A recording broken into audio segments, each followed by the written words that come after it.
Probably in a few months from now, when people will listen in, the tech will be even more advanced.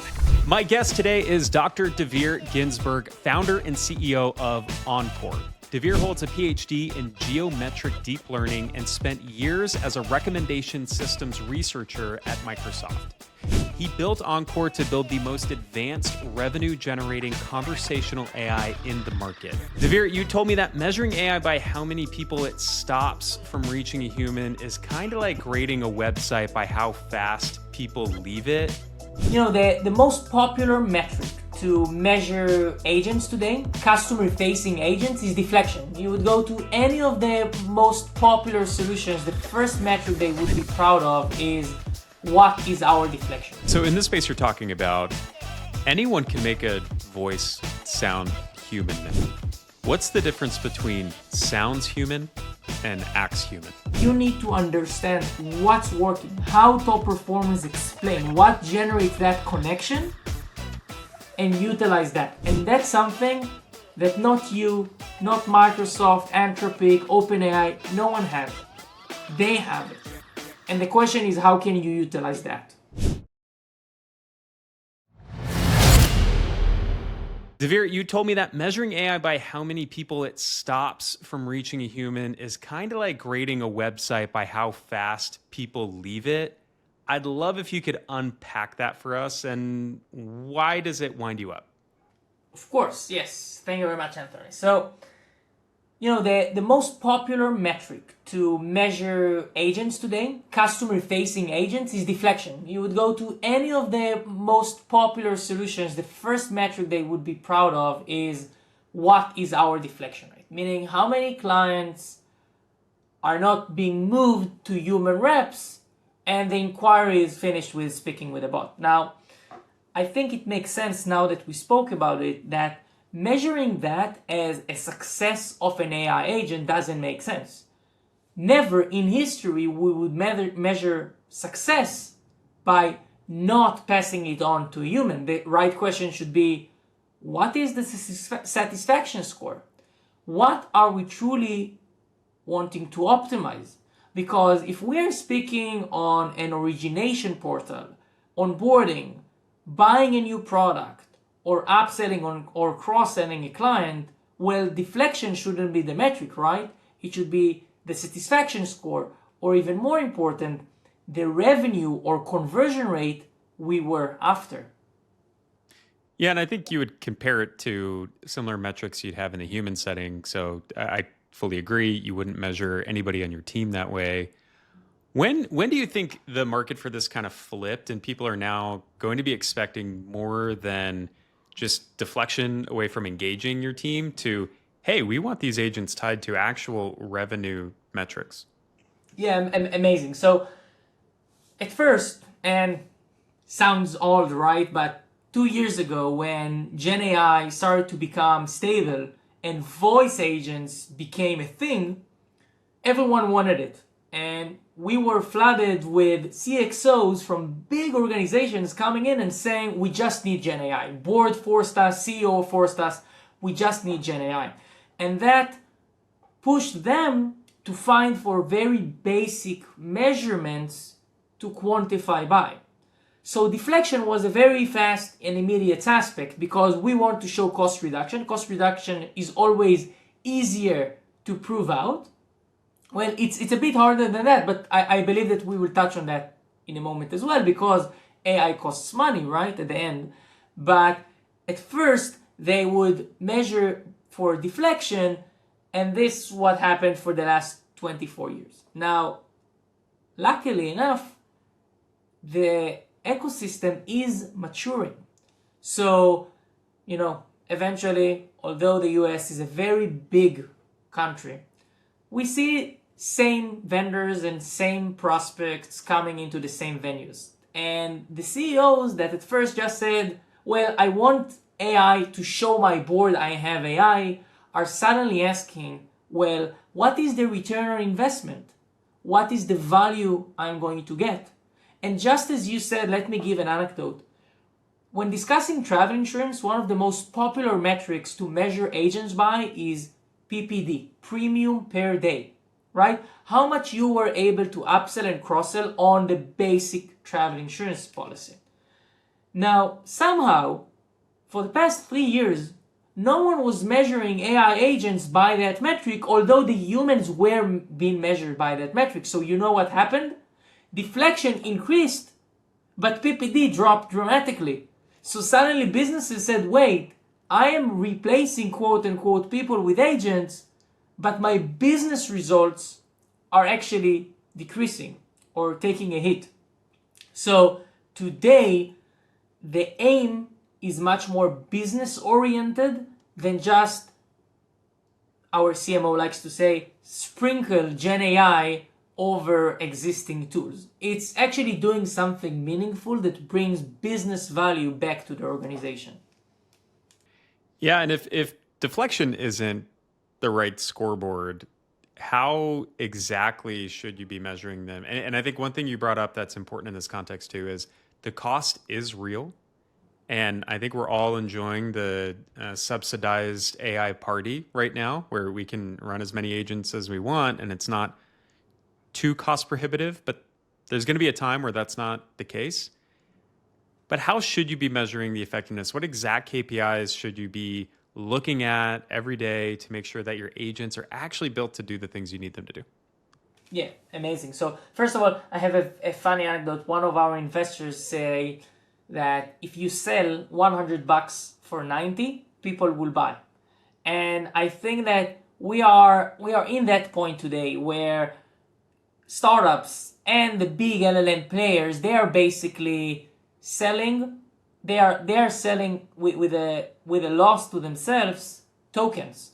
So of course that if you are a chatbot vendor and you are basically an LLM wrapper and you are cheaper than simply using the LLM itself, clients will come. But it simply doesn't make sense. It's not viable.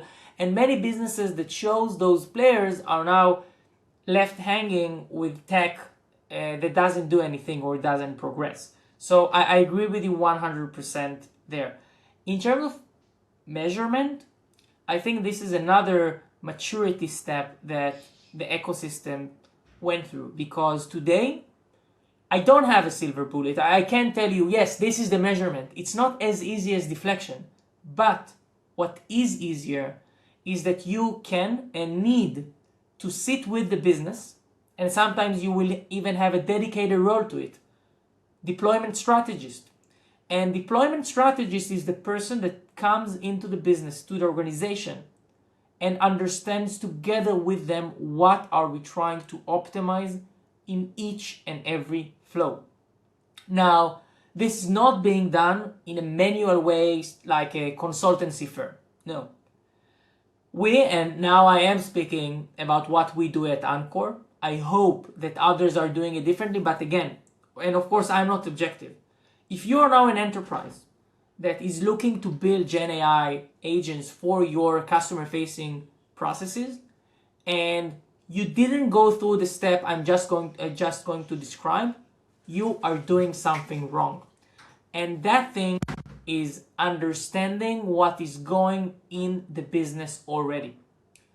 We have built a layer called interaction mining, which is our ability to classify and sift through all of the customer-facing conversations within the organization. It doesn't matter whether it's emails, chats, text messages, or voice calls. We analyze them all. We first create an observability tool on what is going on within the business, and then our entire agentic stack sit on these insights. So when we are coming to the CEO telling him this should be the first flow to build together, we say that not because of a hunch, not because of the COO really doesn't like that, the lending staff. It's because we saw that the opportunity, the upsells and cross-sells opportunity there are the biggest. Yeah, and I think maybe a good proxy is taking a look at the KPIs you put on a human in that given role or who's responsible for that given process. You wouldn't say, hey, there's a silver bullet for how you should measure your employees. It's like, well, first, your next question would be, well, what's their job? Are they in sales? Are they in operations? Are they a developer? then you can start to have the conversation of what those KPIs should be. And it's probably the closest we can get to how should you measure if your agents are being effective. 100%. 100%. And by the way, I think that that's an amazing point because that can change as well, right? We are working, again, another anecdote, we are working with a bank. They just opened a new product line, a payment solution for other vendors that onboard their platform. And they wanted more engagement there. So they incentivized their employees to start promoting that payments solution. Now, if they're now incentivizing their humans to do that, there are ways to incentivize agents as well. So suddenly, the agent doesn't need to only have one metric it is optimizing, it can have multiple ones. And yes, as you said, it's business analytics work that is required. It's mandatory to play the long game of Gen AI in customer-facing interactions. So in this space you're talking about, anyone can make a voice sound human now. That's pretty widely available. What's the difference between sounds human and acts human? Yeah. What spot on. Because enterprises have matured enough to understand that point solutions within this space are becoming irrelevant. And if all that you do is a voice AI bot, the bigger players and the vertical players are going to eat you up. And second, because the tech is advancing so fast, having a good text-to-speech model is irrelevant now. Again, I don't want to be too tied to the current times. Probably in a few months from now when people will listen in, the tech will be even more advanced. But some of the technical challenges that we faced 3 months ago, and again, don't want to be too technical, but things like interruptions, right? You are starting to speak, suddenly the agent speaks, you want to run over it. Sounds easy. 3 months ago, that was a huge challenge. How are you being able to manipulate the agent to stop speaking, etc., etc.? OpenAI came a few weeks ago with a new model and that's been completely solved, right?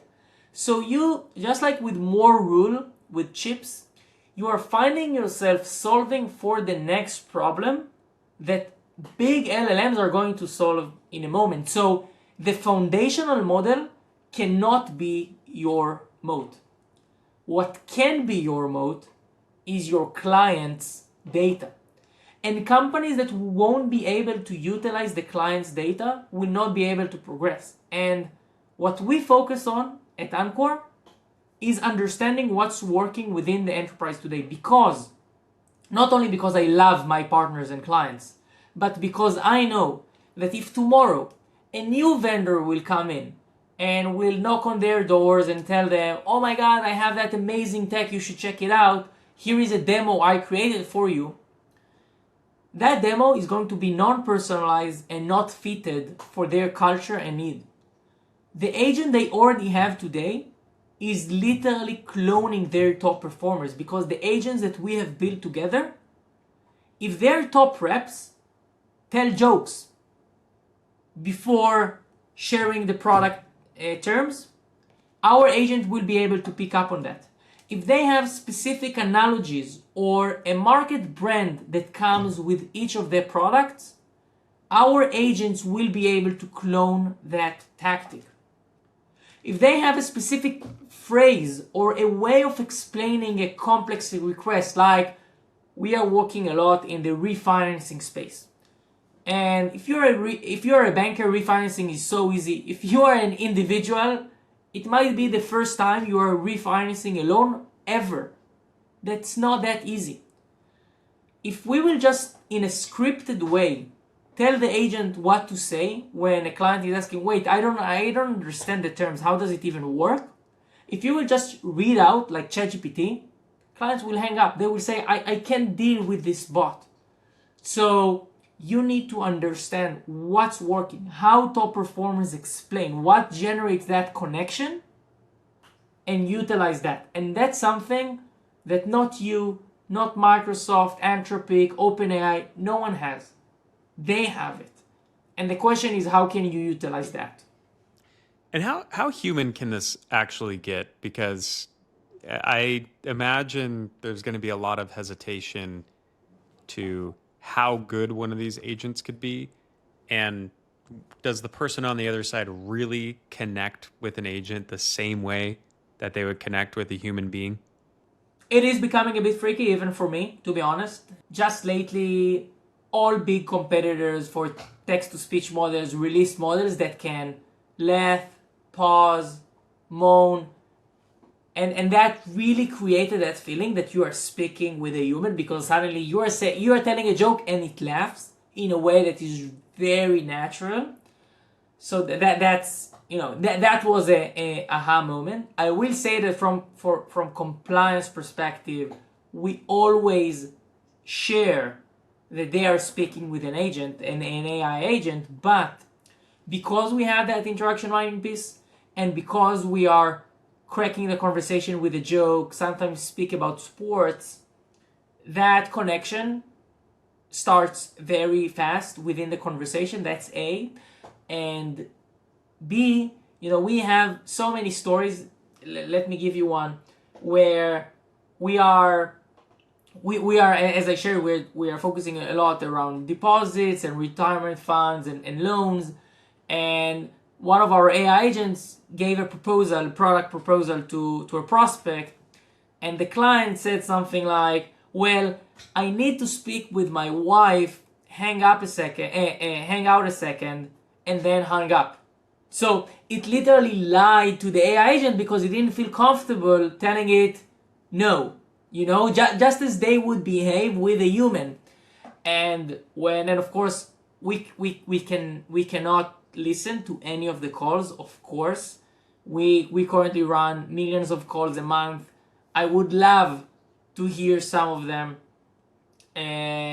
But sometimes our clients, under a very specific NDA within their environment, everything is contained, are sharing some. And it helps us to improve so much because we understand what is working and what doesn't. And we understand, because I want every call to be like that. I want that if someone wants to lie to my AI agent, it will be like that. Not saying no. I want them to say, I need to speak with my wife, and then hang up. Because if I won't be able to create that level of relationship or trust, I won't be able to have their trust to do meaningful operations with what we provide them. I think that's probably one of the biggest barometers when a human feels like it has to lie to the AI. I think that's a good sign that it's operating in a pretty human way. So the connection's starting to get there. The models are catching up where they're putting the things in there that are important and relevant. You have the context of the company data. How do these actually perform? I think when you're measuring it, let's call it conversion, upsell, cross-sell, compared to the humans, how can these agents perform? Are they on par, better or worse? Where do they land? We never promise, we would never promise conversion rates that are better than human. Definitely not if you max them out. What I mean by that is that eventually what we do is that we come to the business and we identify the top performers automatically. We understand their playbooks, and then we try to resemble them. So there will always be those top performers, the people that excel. Sometimes these are the people we work with, the debt collector, the VP of collections. She's there for 19 years. I listen to some of her calls. She's doing her job so well. I don't have a debt with them, but I will pay. Truly, she's so good. That's impressive. Now, I will not be able to be her. No AI agent will be able to be her because she have done it her entire career. But the ones that are doing that for 2 months and are about to leave, the ones that skipped training and are now doing that because everyone in the debt collection agency are so packed with work, so they need someone to get on calls, These we are able to improve upon. And I just had a call with the CEO of a very big retirement fund. They shared with me that we are now on a rate of generating a few $1 million of new funds coming in every hour with our agent. And they are not a big retirement fund, definitely not one of the big 10. And still they're generating a few $1 million of new funds coming in every hour from our agent. That was probably the first time when a CEO shared with me not only that I was able to scale and reach people that I wasn't able to scale before, I am able to generate more revenue and more conversion rate with the agents than with my human staff. So in that case, the agents are outperforming the human team. If you look at the human team as a group, as a whole, yes, they have the potential of doing that. You will always have those individuals that excel. They're doing it for years. They have their playbooks. They know to identify things that even their colleagues, they can't identify. It just happened. You sometimes, it's like reading a book. You don't know what makes it such a good book, but it just works, right? This is exactly what happens with these top performers. You listen to their calls and you say, something magical happened here. I don't know how to imitate it. And these are the ones we will never be able to replace. We will be able to learn from them. They will be our lighthouse in a sense. Yeah, you still need that seed data to model off of. And I think that makes sense as kind of like the limiting factor of success. How complex can these agents go? There's clearly some really good, I'll call them transactional level conversations. It's maybe one conversation at a time, simple product set. How big of a ceiling do these agents have in terms of being able to handle more complex tasks? Yeah, amazing. So currently, the ceiling lies within the integration layer and not the technical layer. Meaning, most of the times where we are stuck away from doing more, it's because the core banking systems or the obsolete CRMs and ERPs aren't allowing us to do that extra step to complete the journey end to end.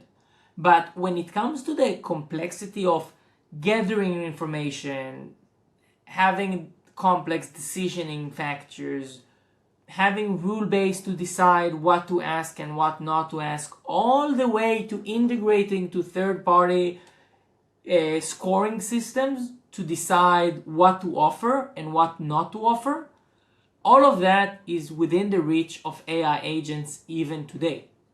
The only gap that we have is the technical aspects of reaching out to integrations that the old generation haven't solved for. And by the way, I will say another thing that I'm constantly amazed by, and I'm selling tech in various ways and systems for more than a decade and a half now.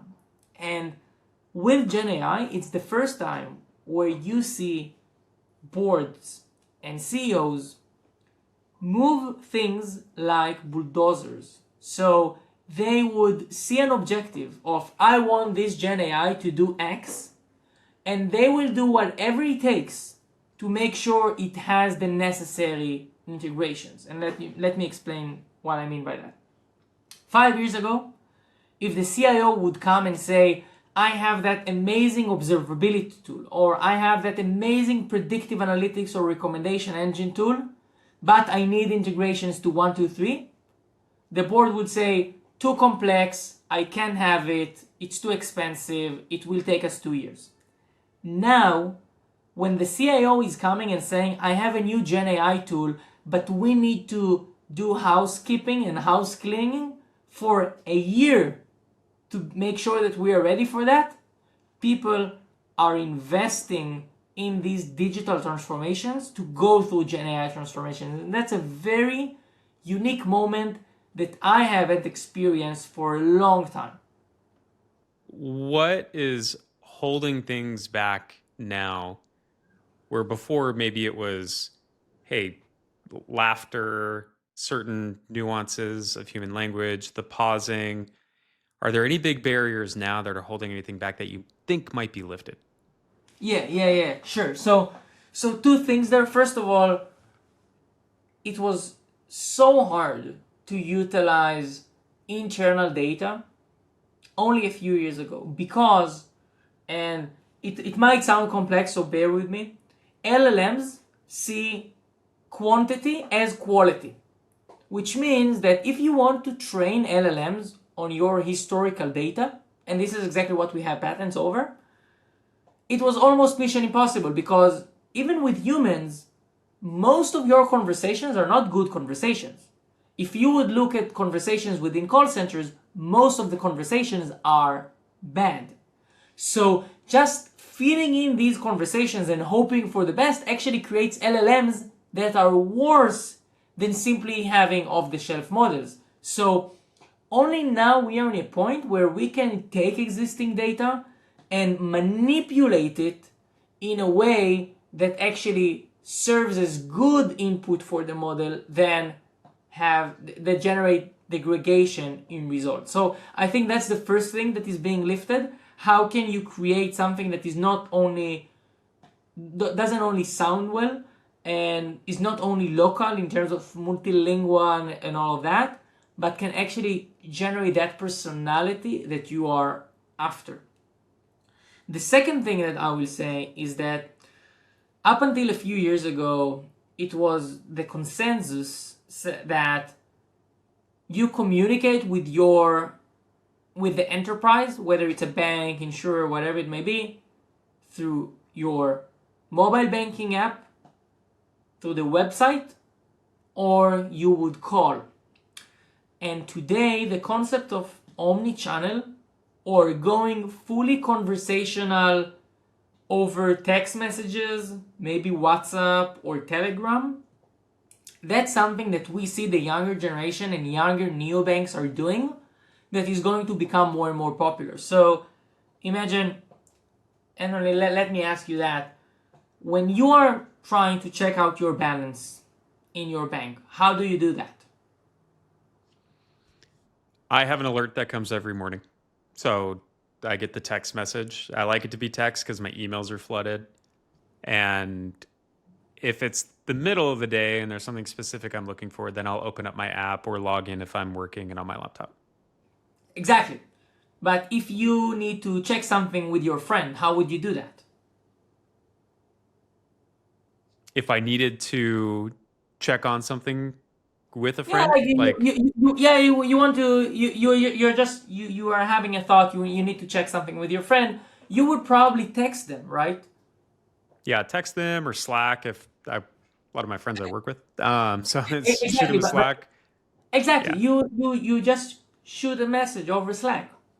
Mm-hmm. The shift that we are now seeing, and by the way, at Encore, I have my own personal bank account. Of course, I don't have private banking, as most of the population don't. But as Encore, we just had a very big raise. We raised 30 mil. We are part of the corporate banking of one of the big banks. So we do have a banker. Now, when I have a question as Encore, I just text Jim. This is what I do. I just text Jim and he replies. And I don't care how the mobile banking app looks like. I just get answer. And if I need to open a deposit account for Encore, I just speak with Jim and he gets that sorted out. And if Jim needs to, he calls me and he goes over the process with me over the phone until I get it. And I can ask a million questions and he will just sort it out for me. As an individual, this is the digital form, fill it and you are done. You can't, your problem. The shift that we are now seeing is that enterprises understand that they can provide personal banking experience through omni-channel. I think that's tremendous. Same. I have private banking on the business side. And there are things where it's just nice to text someone who already has all the context, already knows everything. I don't need to log into the account. I don't need to re-explain anything or go through extra verifications or all the blah, blah, blah. So I think having that type of experience, absolutely, I think I would be looking for as a consumer. And if it's something that can be built at scale, I think that adds tremendous value. And it's exciting to see some of these capabilities open up where people can start to stitch these things together. But what it leads me to question, and I would love your perspective on this, if a lot of the core models have gotten really, really far along, solved many of the problems of communication, especially in the omni-channel environment, what is the build versus buy equation? Because before, for many things, it was extremely prohibitive to build things. You need to hire your own developers, engineers. Now, at LeanScale, we built plenty of internal applications and tools, even multi-tenant applications for our customers, things that they can start using without having a real full dev team. In this context, though, what's the build versus buy decision when you're evaluating something like conversational AI? Utilizing your own conversations to train the models is still an extremely complex task. And I think there is a very good reason why most still optimize deflection and why almost no one is using these existing conversations to build their stack. So I think that's first of all, but I am not naive. People are now listening to this podcast, people go to conferences, people understand this is the future. And soon enough that will be, hopefully, I'm truly hopeful, because it doesn't matter where we are first, second, or 10th. The ecosystem will understand eventually. It might be in a month from now or 12 months, but that without optimizing on your existing interactions, it's just mute. It's irrelevant. So I would say that that's first in the build versus buy dynamics. Startups and companies will always be more innovative in the capabilities that LLMs can allow you. The second in the build versus buy is that, like with everything, Gen AI is not a magic bullet to good product. And we are now working with more than 40 enterprises globally. The things that we have learned and the scars that we have and the product insights that we own, even the funny things, you are having an outbound call because you want to have proactive. We are very strong in proactive communication. So you just mentioned a text on balance, but something changed in your account, a new product line, a significant drop. We are really good in sending personalized calls to inform people that prefer to have it in a call. And of course, proactive communication via voice was simply irrelevant, out of reach for almost all banks 3 years ago, because no one would put the resources to call 500,000 clients to tell them that the bank just launched a new product, right? It's very unfeasible. Suddenly with Gen AI, it is. But for each telecommunication vendor, Verizon, AT&T, whatever it may be, and for each language, you have a different voicemail. And if you don't want to spam the voicemail, you need to have a very specific identifier. We just reached voicemail. I don't want my AI to speak with a voicemail and embarrass us or the bank, right? It sounds so small, but this is exactly the 80-20 rule of software. You can create an amazing demo with 80%. But then the 20% of grunting comes in, and you understand that you are the CIO of a bank and you need to have a dedicated team to identify different voicemails and how to handle each one. Well, we solved it. And again, I'm not speaking, Encore is not part of the equation today. It's just a build versus buy. the demo sounds so good, and then you hit production and real world issues arise. And I think that's where a lot of people really don't realize, just like everything, it's that last mile that it's so difficult that only comes through failures and experiences and being on the hook for having something production grade. And yes, it's easy to show a demo, it's easy to kind of spin up an idea of something, but like you mentioned, getting all of the edge cases and the gotchas is very difficult to do. So I think that makes sense in this case. Like, okay, if you have a level of seriousness with your product and maybe compliance you got to follow and things like that, like there are certain things that you cannot mess up. Then you don't want to vibe code your way to that. Or if the volume and scale is just at a level that's, unreasonable to manage on your own, I think that makes a ton of sense. Yeah. And by the way, I will tie it to what we do at Encore, because just like doing the 80-20 from demo to production, you can do all the training necessary to become a loan officer, but then you hit the ground running and you start making calls and people say no and people hang up and you start to understand what works and what doesn't. And AI that simply replicate manuals and training sessions is AI that will fail when it comes to revenue generating interactions, because revenue generating interactions are hard. So just like that, we bridge the 80-20 for LLMs, going from a demo prompt to a production that mimics or clones what really works within the business.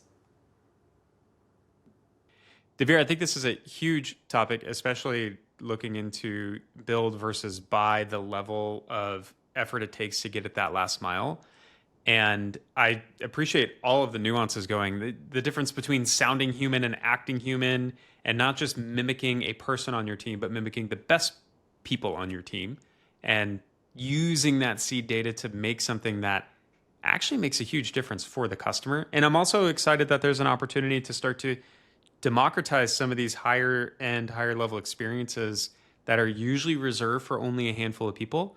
But now AI can really bring that to everyone within a given organization. So Dvir, thank you for all of the knowledge and AI transfer on this one.